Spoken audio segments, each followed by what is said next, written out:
Meus amados irmãos, nós vamos iniciar um período de algumas meditações na profecia de Amós, no livro do profeta Amós. E nós queremos pensar, meus amados, sobre a mensagem de Amós para hoje. A mensagem de Amós para nós. Esse profeta que viveu e desenvolveu o seu ministério provavelmente ali aproximadamente 750 anos antes de Cristo. Esse profeta que foi contemporâneo de Isaías. Enquanto Isaías profetizava e pregava no reino de Judá, em Jerusalém, Amós pregava e profetizava no reino do norte, em Samaria, o reino de Israel.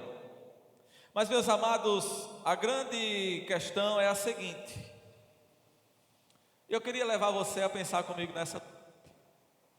Você já se perguntou alguma vez qual seria a mensagem de Deus para mim e para você, se Ele fizesse da mesma forma que fez lá nos tempos bíblicos, enviando um profeta, trazendo uma mensagem direta do Senhor, uma revelação direta do Senhor? O que será que Deus iria dizer para nós? Qual seria a mensagem de Deus para nós em nossos dias? Observe, meus amados, que nós vivemos um mundo em crise. E é bem verdade que desde o pecado de Adão, o mundo sempre esteve em crise. É verdade. Desde que o pecado entrou no mundo, a crise se instalou e nunca mais saiu. Ela permanece até hoje. Mas a verdade também, meus amados irmãos, é que quanto mais o tempo passa, a crise vai aumentando e os problemas vão avançando e tudo caminha para um clímax, tudo caminha para um ponto final, quando nós estaremos, quando a igreja do Senhor Jesus estará sendo espremida, sendo perseguida e sendo provada. E quando finalmente o Senhor dará um fim a todas as coisas. Mas o fato é que nós estamos vivendo um mundo em crise. Crises internacionais, crises nacionais, crises estaduais e até mesmo locais. O fato também, meus amados irmãos, é que quando qualquer crise afeta uma nação, logo essa crise se espalha por todo mundo. Isso é o resultado da chamada globalização. Nós estamos assistindo aquilo que estão chamando de guerra da Ucrânia com a Rússia. E os efeitos alcançam a nós aqui. Nós sentimos os efeitos do que acontece lá. E isso nos afeta de alguma forma.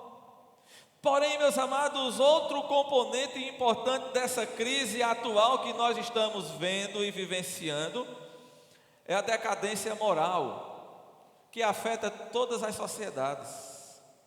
Não existem mais absolutos morais.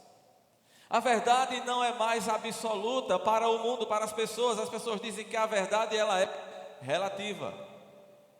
Aquilo que para você é verdade, o outro diz, para mim não é, e está tudo certo. E isso também é uma crise moral que afeta toda a humanidade. E ainda, meus amados irmãos, nós precisamos nos lembrar da crise de identidade na própria cristandade. Quando eu falo em cristandade, eu me refiro aos cristãos espalhados pelo mundo todo.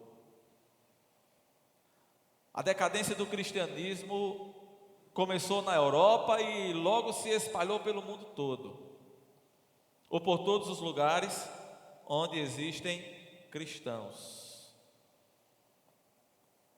E nós estamos vendo a cada dia a disseminação de linhas teológicas estranhas ao Evangelho, práticas de igrejas completamente estranhas ao Evangelho, à palavra de Deus. Como se não bastasse isso, nós ainda podemos ver com muita tristeza cristãos sendo perseguidos em lugares onde Cristo é perseguido, onde o Evangelho é perseguido. Observe, meus amados irmãos, que se nós olharmos para tudo isso, e eu vou parar por aqui, senão daqui a pouco os irmãos vão começar a ficar em crise, porque se a gente continuasse procurando, a gente achava mais. Mas diante de tudo isso, meus amados, qual é a mensagem de Deus para nós, hoje, nos nossos dias? Para o nosso mundo, para a nossa época, para a nossa geração e para a nossa igreja, para esta igreja, para mim e para você, para cada um de nós. E uma coisa, meus amados irmãos, que nos fez nos debruçar sobre o livro de Amós, já tem algum tempo que eu venho trabalhando isso aqui, meditando e pedindo a orientação de Deus, se era esse livro mesmo que era para eu trazer aqui para expor para os irmãos. E a cada momento nós nos convencemos que a mensagem de Amós, que foi escrita há mais de 2.700 anos atrás, ela é tão atual quanto o jornal que vai sair amanhã. Ela é para nós, ela é para mim e para você. Portanto, meus amados, observe o texto. Eu peço que você continue com sua Bíblia aberta no livro, no texto que foi lido. No versículo 1 nós encontramos as seguintes palavras, logo na abertura da profecia de Amós. Ele diz: palavras que em visão vieram a Amós. E ele diz um pouquinho mais na frente, a respeito de Israel.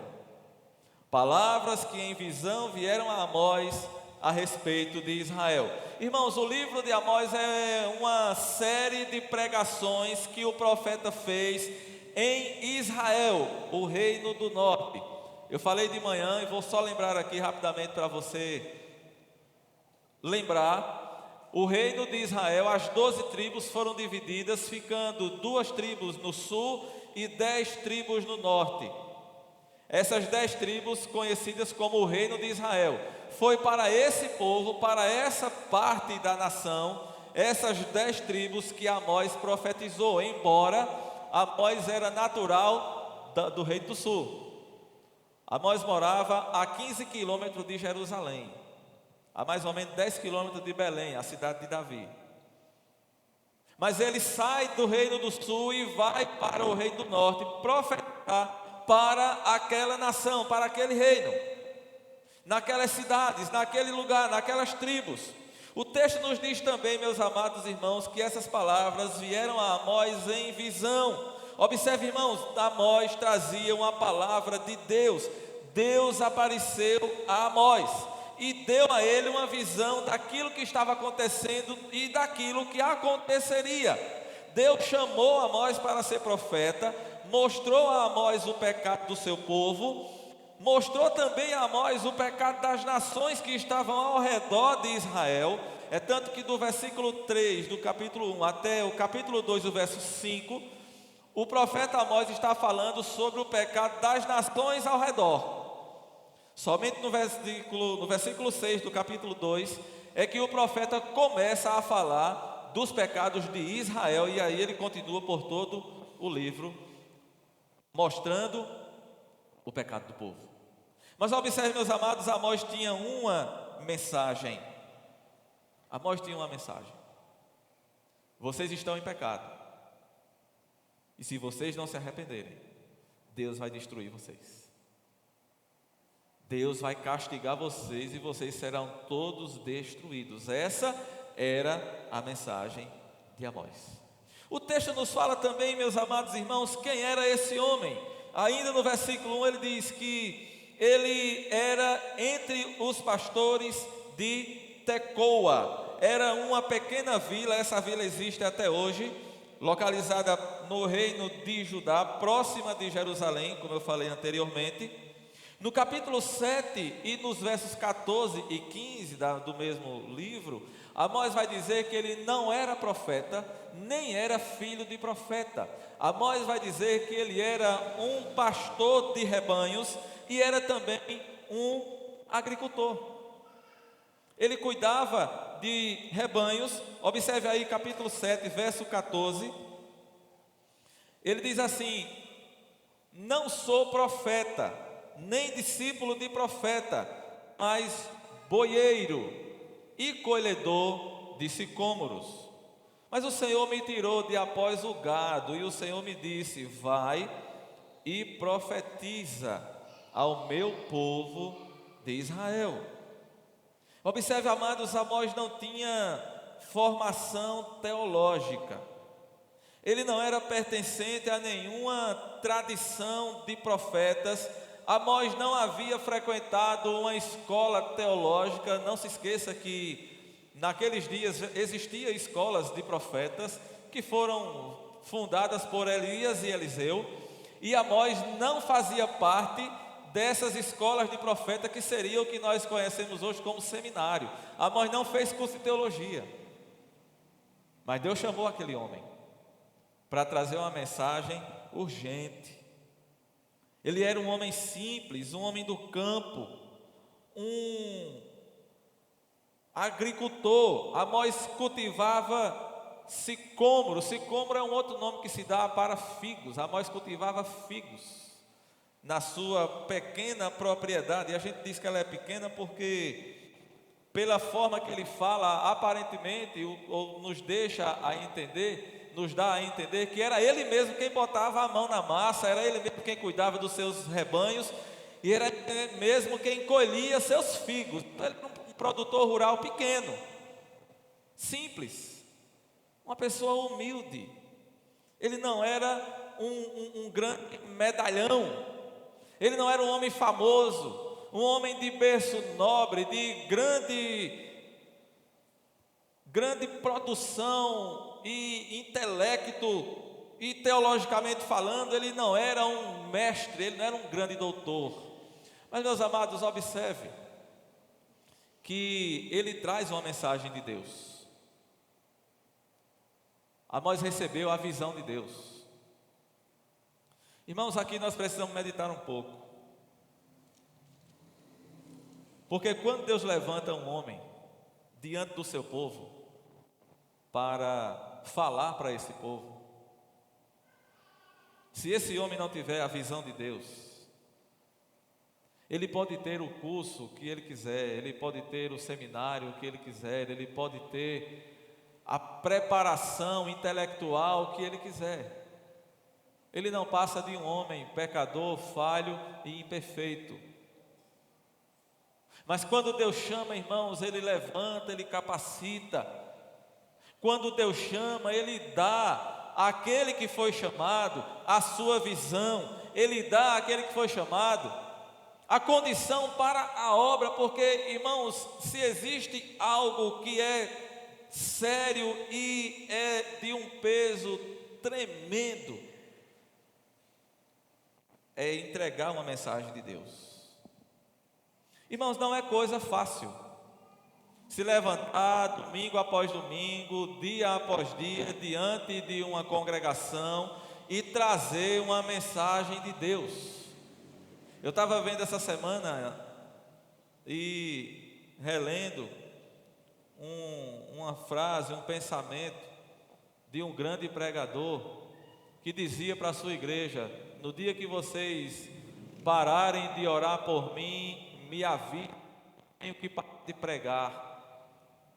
Quando vocês não estiverem mais orando por mim, ele dizia para a sua igreja: quando vocês não estiverem mais orando por mim, me avise que eu vou parar de pregar.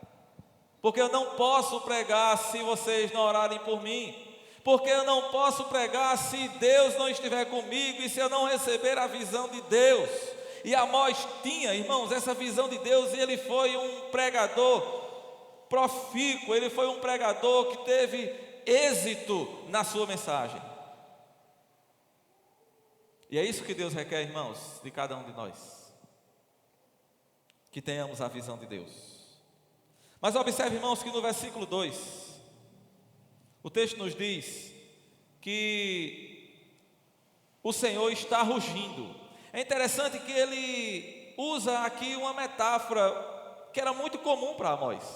Ele diz assim, o Senhor rugirá de Sião, e de Jerusalém fará ouvir a sua voz. Amós estava falando, irmãos, de algo que era muito comum para ele. Amós era um pastor de rebanhos. O texto lá do capítulo 7 diz que ele diz que ele era boieiro. A palavra no original indica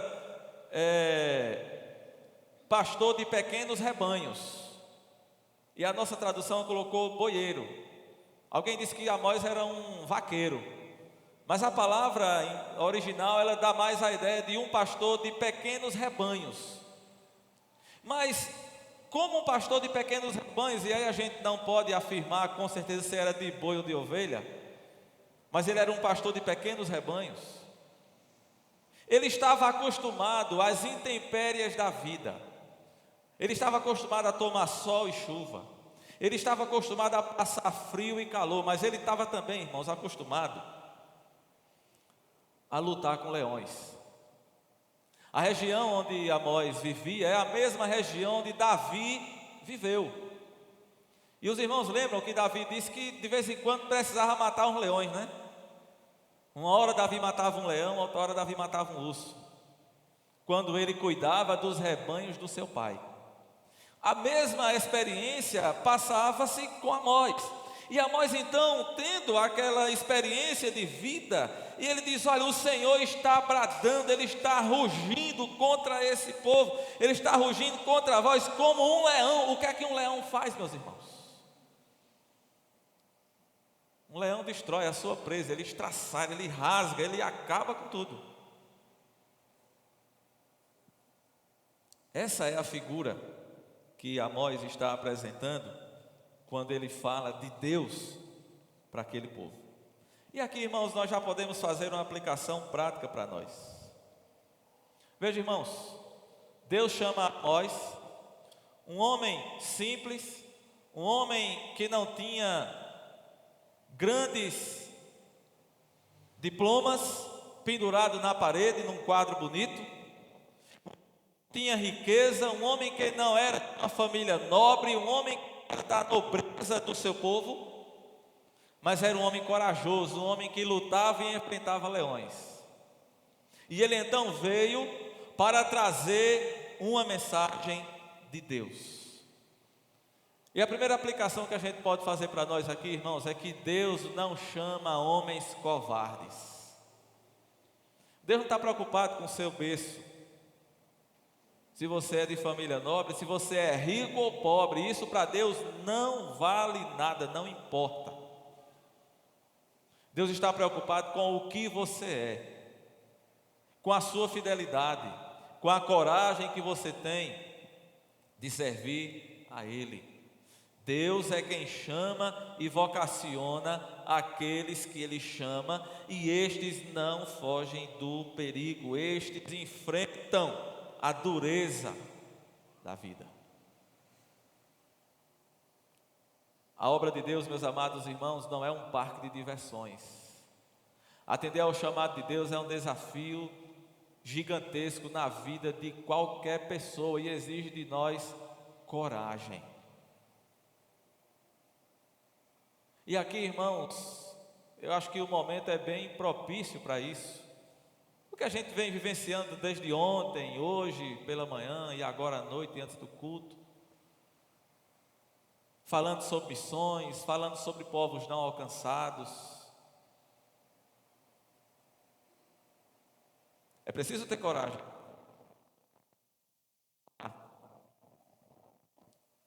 É preciso ter coragem para deixar o porto da sua casa, o seio da sua família, o lugar onde você está, seus amigos, sua zona de conforto, e sair. Ir para um lugar onde você sabe que lá tem perseguição e que você vai correr perigo. É preciso ter coragem de enfrentar leão. para fazer isso. Mas, irmãos, Deus é quem chama e Ele é quem vocaciona e Ele é quem dá a coragem para isso.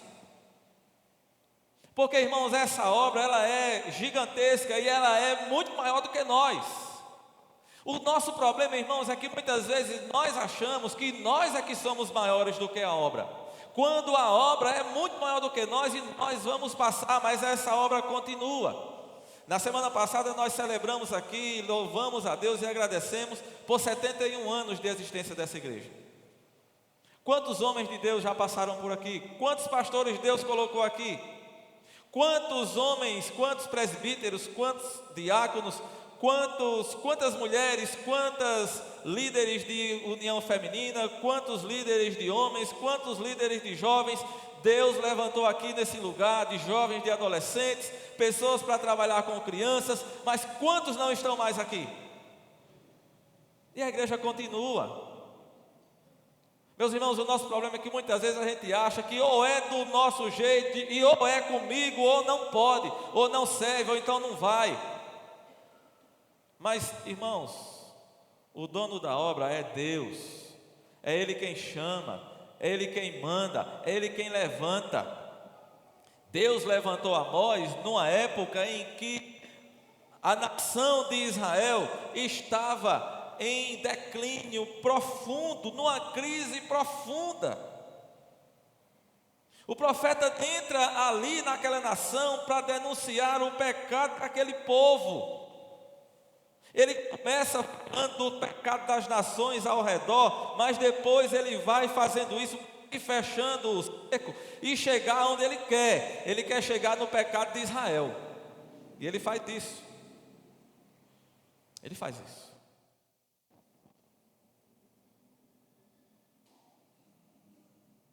Aquela nação estava em grande declínio moral.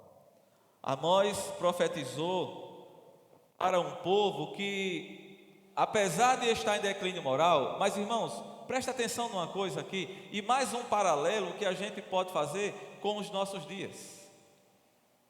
Como eu falei para os irmãos, depois da divisão, os dois reinos, Amós prega em Israel e Isaías vai pregar em Judá. É interessante, irmãos, porque Isaías era um homem importante, Isaías era de família real, de linhagem real, estava ali nos lugares mais importantes da nação. Isaías frequentava o palácio, Isaías falava com o rei, Isaías profetizou no tempo do rei Uzias, e ao mesmo tempo Deus chama Amós para pregar no reino do norte, um reino que, economicamente falando e militarmente falando, era próspero. Tanto o reino de Judá quanto o reino de Israel, eles gozavam de grande prosperidade econômica e militar. Tanto Uzias quanto Jeroboão II, que é o rei da época do tempo de Amós, eles conquistaram grandes vitórias militares e conquistaram grande avanço econômico. É tanto, irmãos, que eles viviam num estrondoso tempo de enriquecimento. Essa era a realidade daquele reino de Israel para o qual Amós vai pregar. Eles viviam um tempo de paz, não havia inimigos aprontando e trazendo perigo. E é interessante que Amós chega trazendo uma mensagem de destruição. Diz: vocês vão ser destruídos. Você pode imaginar o que é isso? Você está no seu lugar, no seu conforto, na sua zona de... E alguém chega para você e aponta o dedo na sua cara e diz: você está em pecado, você está desobedecendo a Deus e Deus vai te pegar, Deus vai te destruir. Vai dar tudo errado na tua vida e vai se acabar tudo, porque Deus vai te destruir. Observe, irmãos, a prosperidade daquela nação, ela trouxe consigo um mal que também afeta nossos dias. Nós estamos vivendo num tempo próspero, em que pese as crises, não é verdade? Em que pese as crises, mas a gente vê as pessoas gastando dinheiro, passeando, viajando, esbanjando, comprando roupa nova, carro novo, casa nova, tudo novo.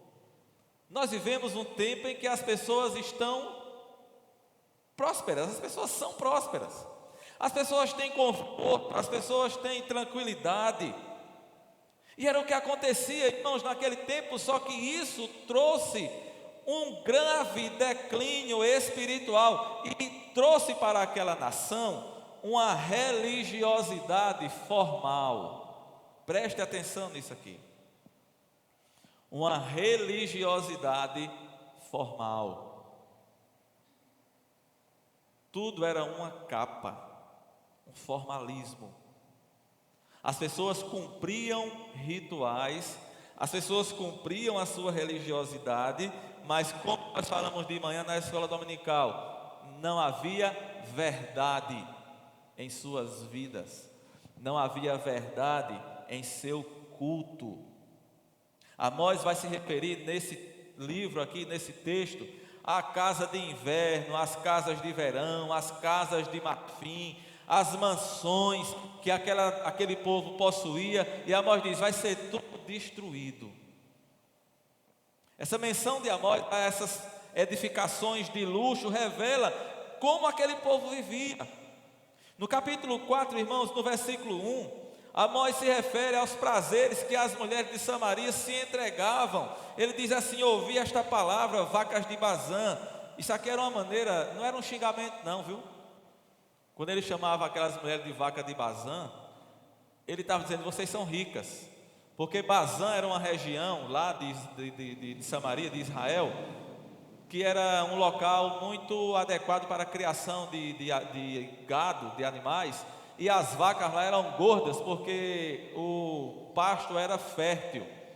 Então, quando Amós chama as mulheres de vacas de Bazã, ele está dizendo: vocês são ricas, vocês são abastadas. Ele diz: ouvi esta palavra, vacas de Bazã, que estáis no monte de Samaria, oprimis os pobres, esmagais os necessitados, dizeis ao vosso marido: dá cá e bebamos.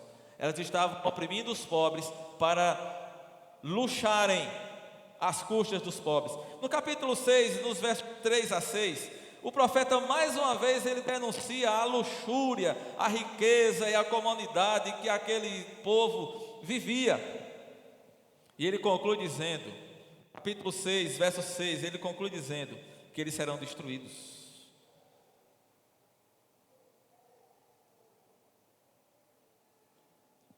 No capítulo 8, no verso 5, ele fala que a ambição dos israelitas por fazerem negócios, por ganharem dinheiro, e observe, irmãos, eu queria que você conferisse comigo, capítulo 8, verso 5. O verso 4 diz assim: ouve isto, vós que tendes gana contra o necessitado, e destruí os miseráveis da terra, dizendo: quando passará a festa da lua nova, para vendermos os cereais? Ou seja, para a gente negociar. E o sábado?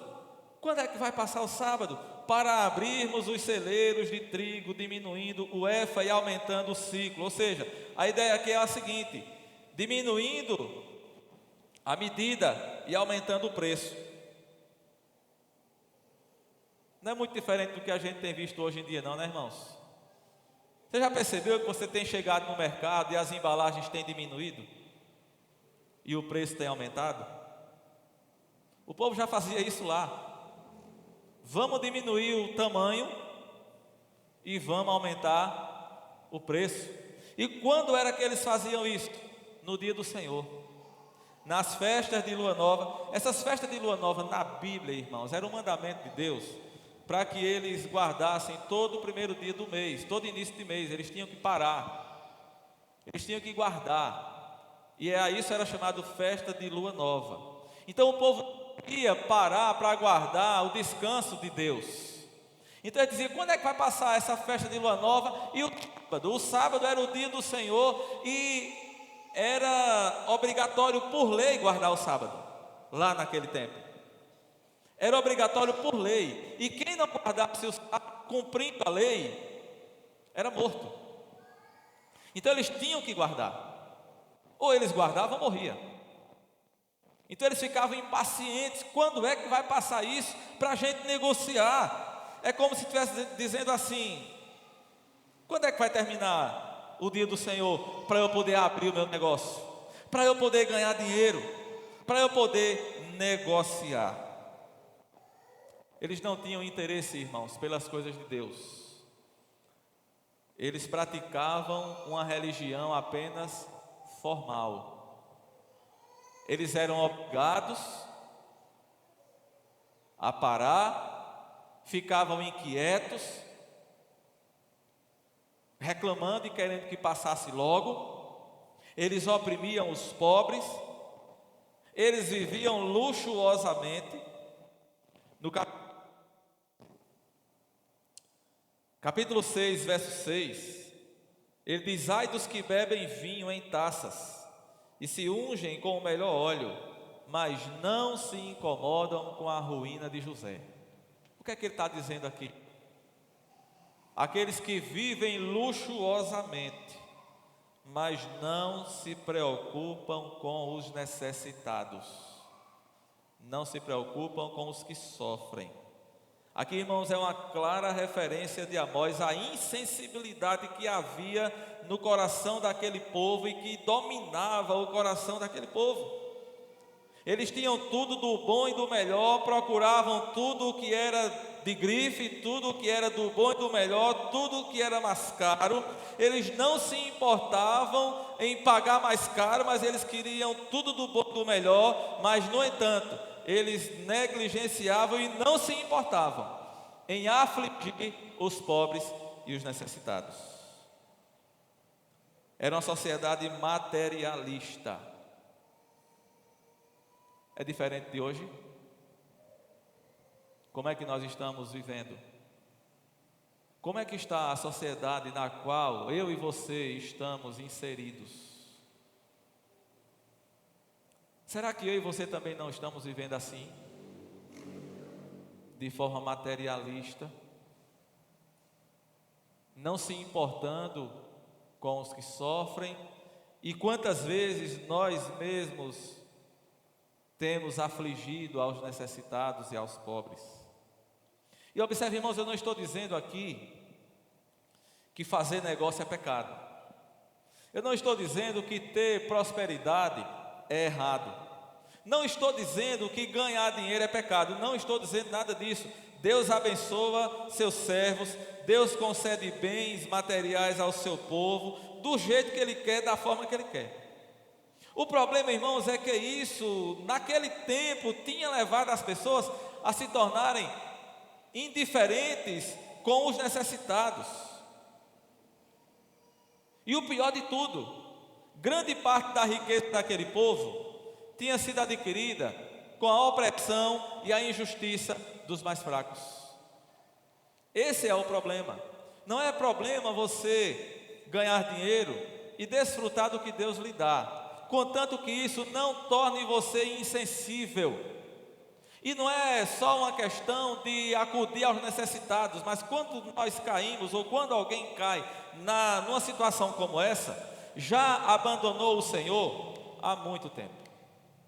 O culto já se tornou uma mera formalidade.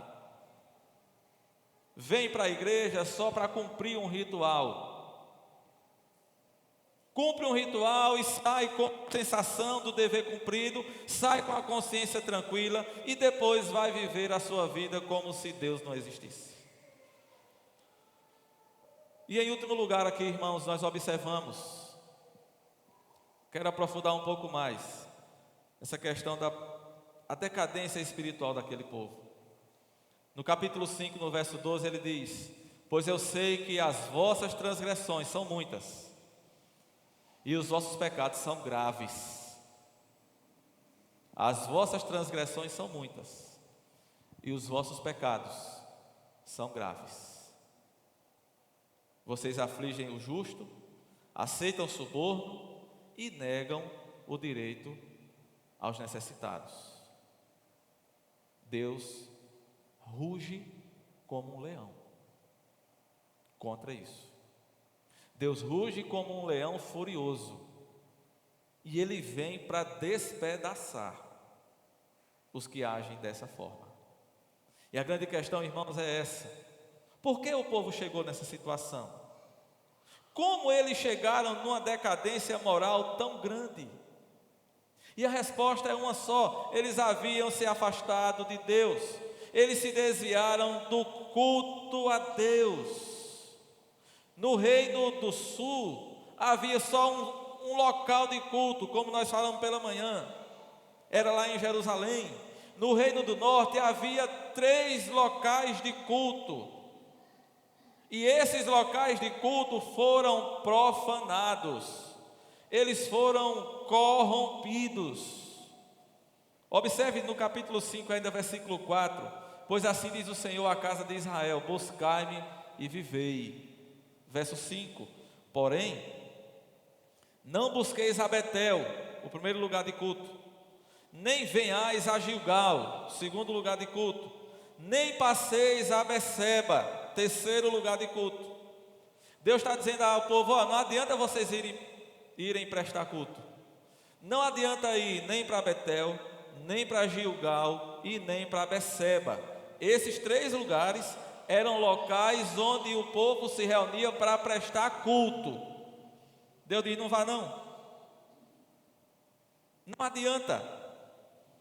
E ele diz: porque certamente será levada cativa Gilgal, e Betel será destruída, será desfeita em nada. E olha o que é que Deus diz: buscai ao Senhor e vivei, para que não irrompa na casa de José como um fogo que a consuma, e não haja em Betel quem o apague. A casa de José aqui é uma referência a toda a nação. E Deus está dizendo: olha, vocês voltem para o Senhor, busque ao Senhor para que vocês vivam, porque se vocês não fizerem isso, o Senhor vem e vai destruir a todos, vai destruir todo mundo. E irmãos, eu preciso fazer aqui uma observação importante. Talvez você esteja pensando: não, pastor, mas isso aí é para aquele povo ruim lá, aquele povo rebelde, eles eram desobedientes. Aqui a gente é tudo santo, a gente vai ceiar hoje, eu vou tomar ceia, isso não é para mim não. Eu já estou com 1,5 pé lá, só falta um mínimo detalhe, só falta morrer o Cristo voltar logo, mas está tudo bem comigo, pastor, essa mensagem não é para mim não. Deixa eu lembrar você de uma coisa: aquele povo era o povo de Deus, e em nenhum momento Deus disse que eles não eram seu povo, mesmo que eles vivessem em desobediência. Aquele reino, ele foi desobediente a Deus do início ao fim, desde o momento em que houve a divisão. Aquele reino, ele teve 19 reis, e nenhum desses reis foi obediente a Deus, nenhum deles.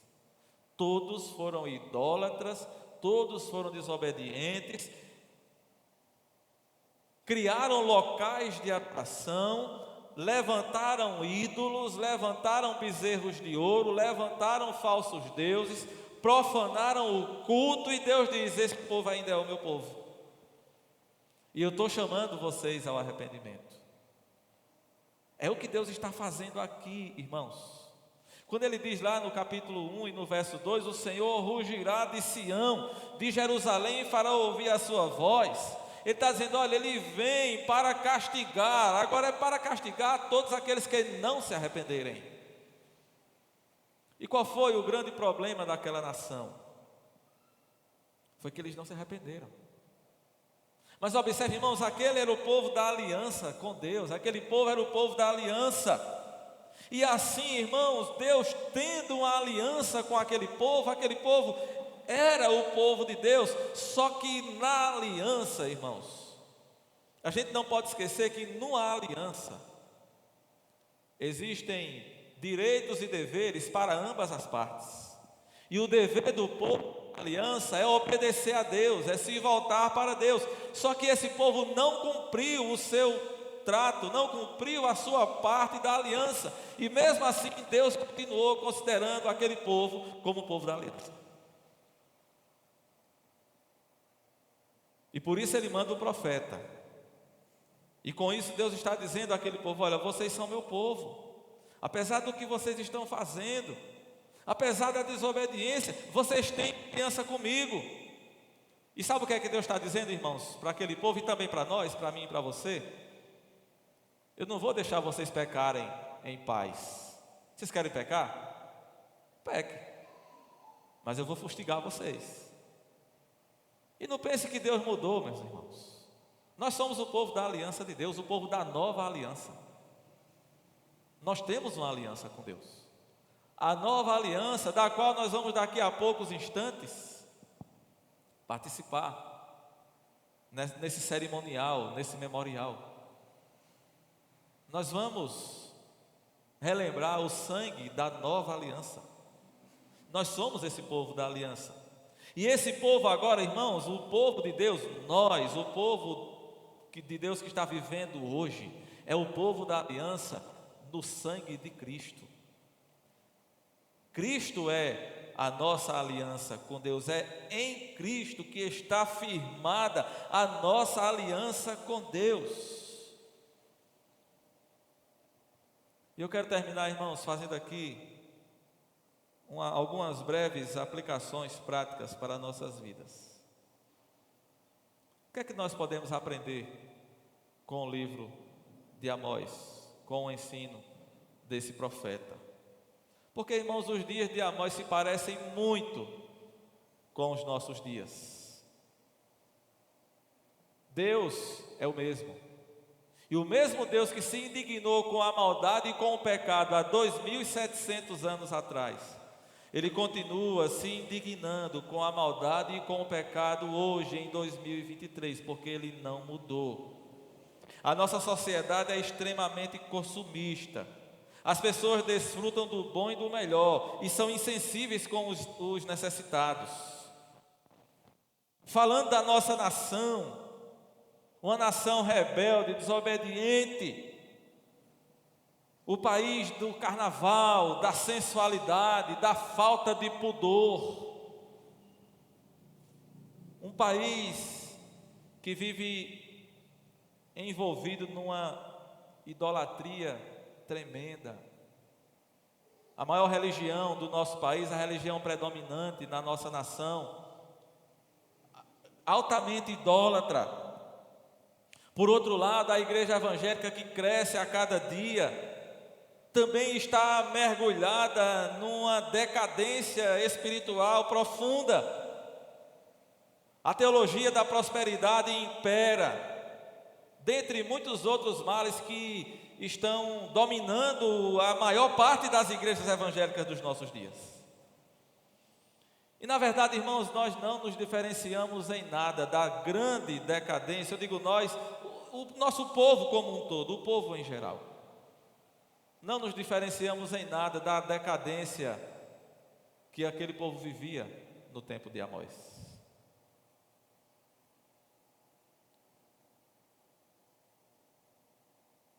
Temos muitos evangélicos hoje nos altos escalões dos governos e os escândalos de corrupção cada dia aumentando.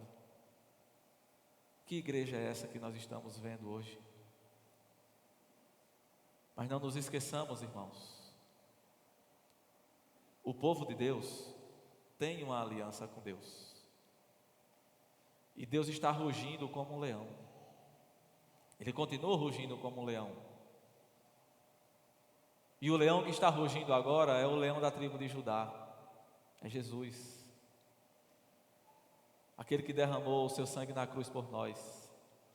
E ele está rugindo porque ele virá um dia como um cordeiro irado. Diz a Escritura que ele vai tomar vingança em chama de fogo contra todos aqueles que não obedecem ao Evangelho. Portanto, meus amados irmãos, que nós possamos perceber essa lição desse livro, desse profeta.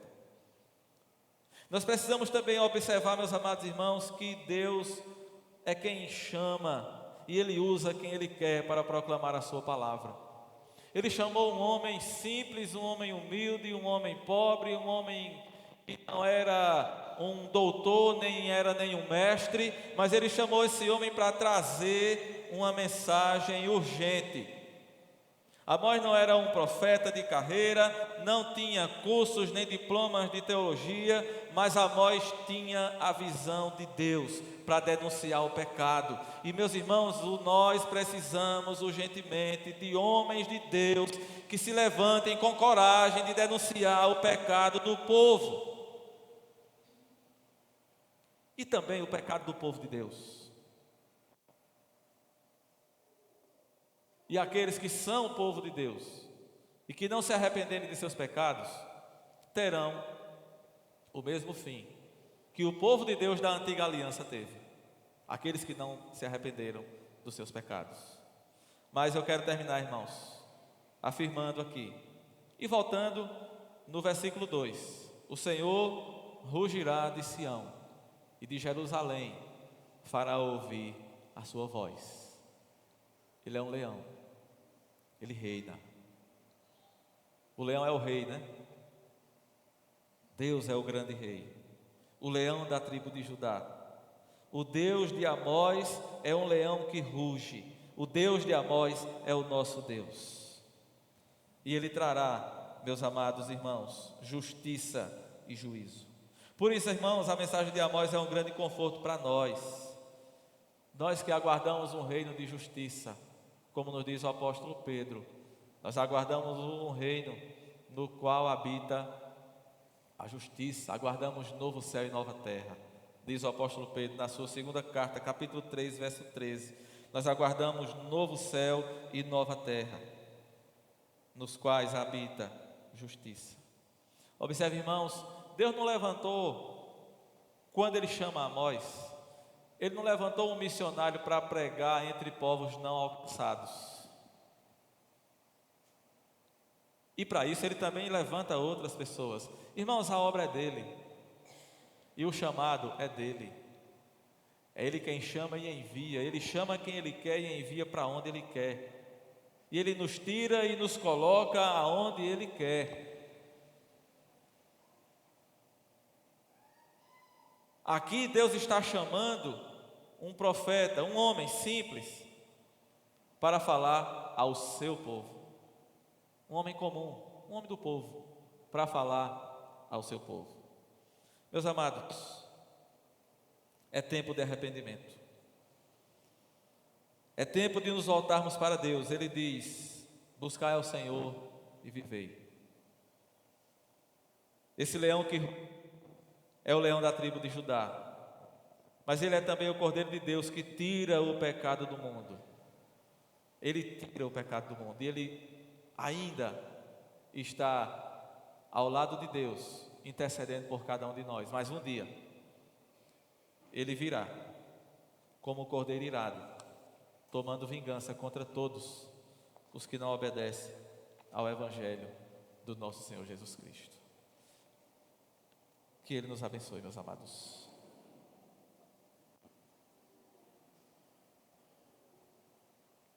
Nós cantaremos, meus irmãos,